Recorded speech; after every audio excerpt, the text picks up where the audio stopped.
అత్త ఇచ్చిన face cream మొత్తం ఒకేసారి పెట్టుకుంటే మళ్ళీ ఏదో ఒక నష్టం జరుగుతుందని పొరబడి ఆ నష్టం కమలకి జరగాలని నిద్రలో ఉన్న కమలకి ఫేస్ క్రీమ్ పూయడం వలన తనకి మంచెలా జరిగిందో ఇంతకు ముందు కథలో మనం చూశాం. తాను చేసుకున్న తప్పుకు బాధపడుతూ విమల తన గదిలో కూర్చుని ఏడుస్తూ ఉంది. ఎంత పని చేసినా నా అదృష్టాన్ని నేనే పొందబెట్టుకున్నా. మా అత్త నా కోసం మంచి చేద్దామని చూసింది. నేనే నాశనం చేసుకున్నా. నా ముఖం చల్లగుండా అన్నీ మా అక్కకే మంచిగా అవుతున్నాయి. నాకేదో దరిద్రం పట్టుకున్నట్టుంది అని కాసేపు తనలో తాను ఆలోచిస్తూ అటూ ఇటూ తిరుగుతూ ఉంది. అంతలోనే తనకో మంచి ఆలోచనొచ్చింది. ఐడియా! ఇట్లా అది ఇది అని ఇండైరెక్ట్ గా వచ్చే మేలు కాదు. చక్కగా మా అత్త దగ్గర పోయి కమలకు అన్నీ వచ్చేటట్టుగా చేసినావు. నాకు కూడా ఏదో ఒకటి చెయ్యి అని ముఖం పట్టుకొని అడుగుతా. చెయ్యకపోతే అప్పుడు చెప్తా మా అత్త సంగతి అని అనుకుంటూ అత్త దగ్గరికి బయలుదేరింది. అత్త పెరట్లో మొక్కలకి నీళ్లు పడుతూ ఉంది. విమల అత్త దగ్గరికొచ్చి ఒక పక్కగా నిలబడి ఏడవడం మొదలుపెట్టింది.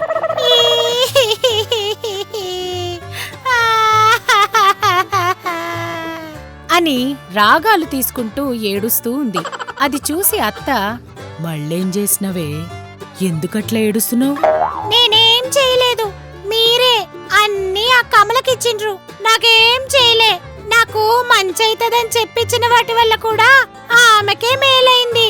లేనిపోని తిప్పలు తప్ప నాకొచ్చిందేం లేదు. నేనేం చేసిన్నే, అంతా నువ్వు చేసుకున్నదే.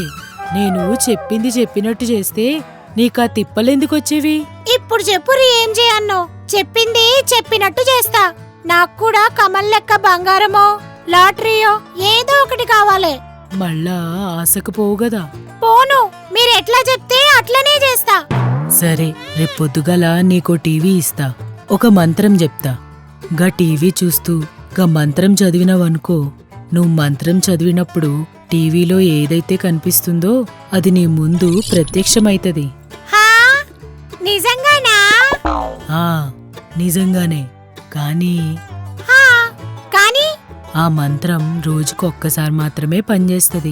నువ్వు ఇలాంటి కండిషన్స్ ఏవో పెడతావని నాకెరికనే. సరే అత్తమ్మా, మీరెట్లా చెప్తే అట్లా. మీరుగా టీవీ అయితే ముందుగా లేయురి. సరే, రేపు పొద్దుగాల తీసుకో అని చెప్పి ఆమె మొక్కలకు నీళ్లు పడుతూ ఉంది.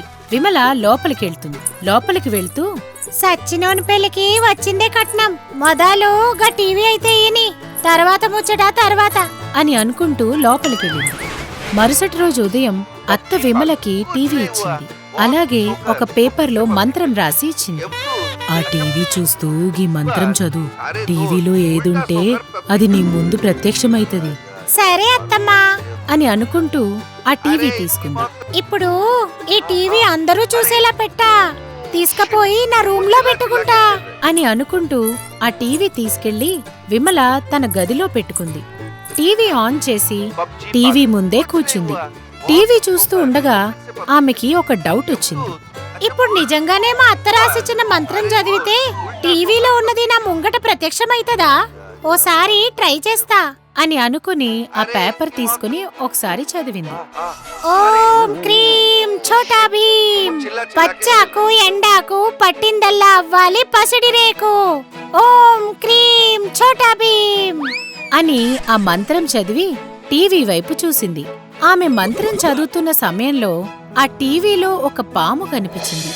విమల మంత్రం చదవగానే ఆ టీవీలో ఉన్న పాము ఆమె కళ్ల ముందు ప్రత్యక్షమైంది. అంతే, పామును చూసిన విమల భయంతో గట్టిగా అరిచింది.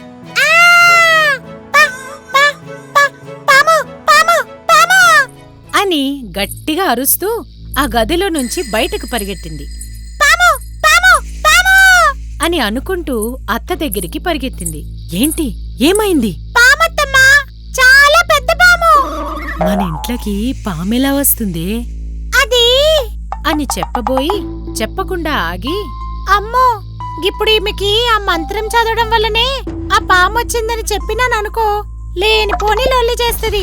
అట్లా చెప్పా అని మనసులో అనుకుని ఏమో అత్తమ్మా, నాకు తెల్వది. ఉన్నట్టుండి కాళ్ళ ముంగట కనబడ్డది. నిజం చెప్పు, టీవీ చూసుకుంటాగా మంత్రం చదివినావు గదా? అయ్యో లేదత్తమ్మా, ఇయాల మంచి దినం కాదు. రేపటి నుంచి మీరు చెప్పిన మంత్రం చదువుదామని ఊకున్నా. అవునా? మరి గా పామెట్లొచ్చిందే? ఏమో అత్తమ్మా, నాకే మెరుక. సరే పదా అని అనుకుంటూ వెళ్లి పాములను పట్టేవాణ్ణి పిలిచి ఆ పాముని పట్టించింది. ఆ రోజు అలా గడిచిపోయింది. మర్నాడు ఉదయం మళ్లీ టీవీ ముందు కూర్చుంది. నిన్న మంత్రం ఉత్తగానే వేస్ట్ అయిపోయింది. ఇయాల అట్లా కానీయ. టీవీలో మంచి ఐటమ్ వచ్చినప్పుడు మంత్రం చదువుతా. బ్రేకులలో చూపిస్తారు కదా బంగారు నగలు, అవి వచ్చినప్పుడు మంత్రం చదువుతా అని అనుకుంటూ టీవీ చూస్తోంది.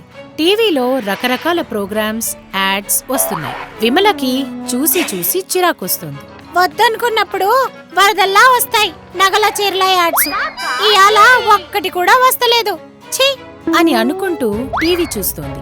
అప్పుడే టీవీలో నగల యాడ్ స్టార్ట్ అవుతుంది.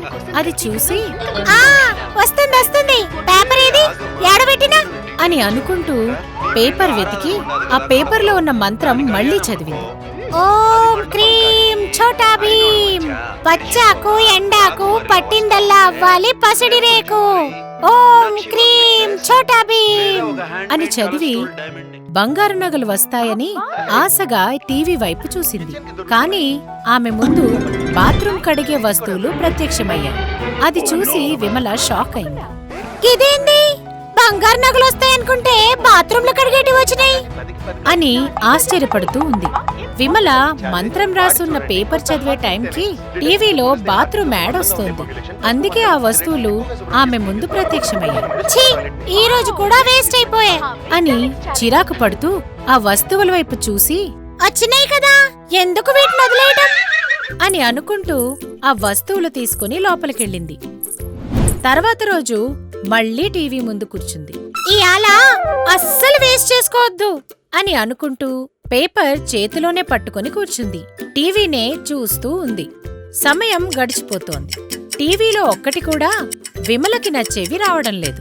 అలా చాలా సమయం గడిచిపోయింది. కూసని కూసని యాష్టకొస్తుంది, నెత్తి కూడా నొస్తోంది. ఇంట్లోకి పోయి గరం గరం చాయ్ పెట్టుకొని వస్తా అని అనుకుంటూ లేచి ఈ పేపర్ లోపటికెందుకు, ఇన్నే పెట్టిపోతా అని ఆ పేపర్ అక్కడే పక్కన పెట్టి వంటింట్లోకెళ్ళింది. ఆమె అటు వెళ్లగానే కమల విమల గదిలోకొచ్చింది. అమ్మా విమల, పొద్దున్నుంచి బయటకు రాలేదు, ఏం చేస్తున్నావ్ అని అనుకుంటూ విమల గదిలోకొచ్చింది. విమల గదిలో లేదు. వెనక్కి తిరిగి వెళ్తుండగా కమలకి విమల పెట్టేసెళ్లిన మంత్రమున్న పేపర్ కనిపించింది. అది చూసి ఏంటిది అని అనుకుంటూ ఆ పేపర్ తీసుకుని చదువుతుంది. ఓం క్రీం ఛోటా భీమ్, పచ్చాకు ఎండాకు పట్టిందల్లా అవ్వాలి పసిడి రేకు. ఓం క్రీం ఛోటా భీమ్. ఏంటిది, ఇదేదైతే నాకేందిలే అని అనుకుని ఆ పేపర్ అక్కడే పెట్టేసి ముందుకు చూసింది. ముందుకు చూసి షాక్ అయింది. ఆమె ముందు 7 వారాల నగలున్నాయి. అరే, ఇప్పటిదాకా లేని నగలు ఇప్పుడెక్కడికెళ్ళొచ్చినాయి అని అనుకుంటూ ఆ నగలు తీసుకుంది. అప్పుడే విమల అక్కడికొచ్చింది. కమల చేతిలో నగలు చూసి షాక్ అయింది. ఈ నగలు ఎక్కడి నుంచి వచ్చినాయి? అదే నాకు అర్థమైతలేదు. ఈమెకి ఏం తెలియదు.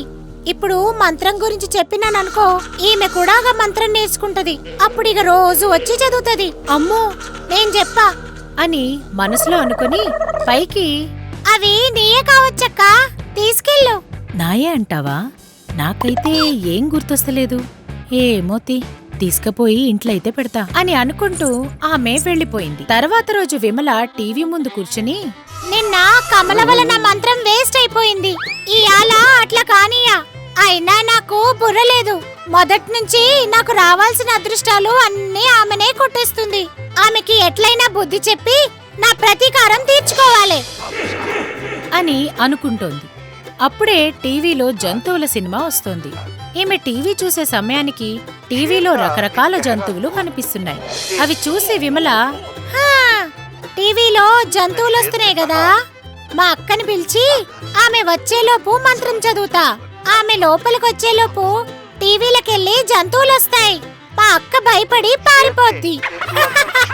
మంచిగా అయితది మా అక్క పని అని అనుకుని కమలని పిలిచి ఆ మంత్రం చదవడం స్టార్ట్ చేసింది. కానీ విమల మంత్రం చదవడం పూర్తి చేసేసరికి జంతువుల ప్రోగ్రాం అయిపోయి ఏదో దయ్యాల ప్రోగ్రాం స్టార్ట్ అయింది. మంత్రం చదివి ముందుకు చూసిన విమలకి ఎదురుగా ఒక దయ్యం కనిపించింది. అది చూసి విమల షాక్ అయింది. అంతలోనే కమల కూడా అక్కడికొచ్చింది. కాని దయ్యం కమలనేం అనకుండా విమల వెంట పడింది.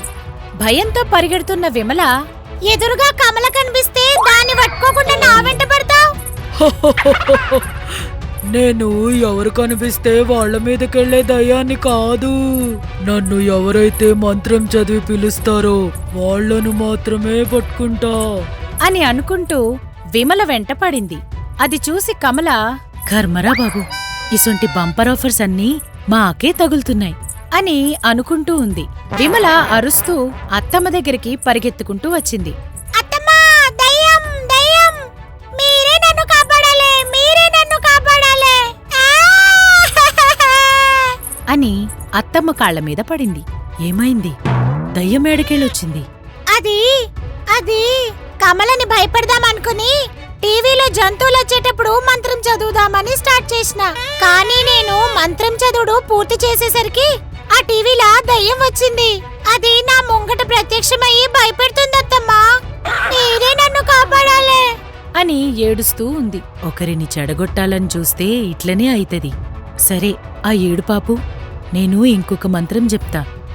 అది చదివినావనుకో, టీవీలో నుంచి ఏమేం వచ్చినాయో అవన్నీ మళ్ళీ మాయమైపోతాయి. సరేనా? సరే అత్తమ్మా, మీరెట్లా చెప్తే అట్లా.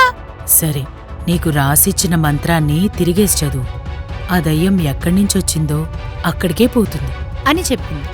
సరే అని టీవీ దగ్గరికెళ్ళి అత్తమ్మ చెప్పినట్టుగానే మంత్రాన్ని తిరగేసి చదివింది. అంతే, దయ్యం అంతకు ముందు వచ్చినవి అన్నీ మాయమైపోయాయి. విమల షాక్ అయిపోయింది. ఛ! కమలని ఏడిపిద్దామని చూస్తే నాకే ఏడుపు మిగిలింది అని అనుకుంటూ ఏడుస్తూ ఉంది.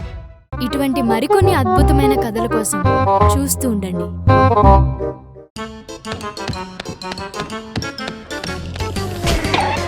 కాకా టీవీ.